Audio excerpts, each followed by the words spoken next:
చదవాలి నా పిల్లలు బాగా ఎదగాలి, నాలాగా కష్టపడద్దని కోరుకుంటారు మీ తల్లిదండ్రులు. మీ తల్లిదండ్రులు ఏం కోరుకుంటారు తల్లి? మీరు బాగుండాలని, మీరు కష్టపడద్దు అని, మీరు బాగా చదివి ప్రయోజకులై ఏదన్నా ఉద్యోగం చేసుకుంటే మీ సుఖాన్ని చూసి సంతోషంగా కాలాన్ని గడపాలని కోరుకుంటారు మీ తల్లిదండ్రులు. ఆ చిన్న కోరిక మీరు తీర్చలేరా? మీ అమ్మ చిన్న కోరిక పెట్టుకుంటుంది నీ మీద. ఆమె కోసం కాదు, ఇది మీకోసం పెట్టుకుంటుంది. ఏమని? మీరు సుఖంగా ఉండాలని పెట్టుకుంటుంది. మీరు సుఖంగా ఉండడం కోసం మీ అమ్మ కోరిక తీర్చడానికి మీలో ఎంతమంది సిద్ధంగా ఉన్నారో ఒకసారి చేతులు పట్టండి. నిజమా? అందరు బాగా చదువుతున్నారు? మరి చదువుతున్నారా? అమ్మ నాన్నలను బాగా అర్థం చేసుకుంటున్నారా?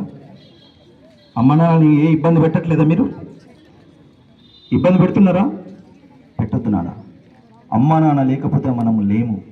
గురువు లేకపోతే మనకు విద్య లేదు. విద్యా బోధన లేకపోతే మనం జీరో.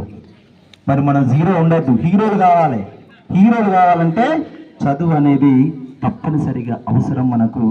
దానికి అమ్మ నాన్న సపోర్టు అంతకంటే ఎక్కువ అవసరం. కాబట్టి తప్పనిసరిగా మనము చదవాలి. మన అమ్మ నాన్న కోరికలను తీర్చడం కోసం గట్టిగా కష్టపడాలి, ఇష్టంతో బాగా చదవాలి. అందరు చదువుతారు కదా.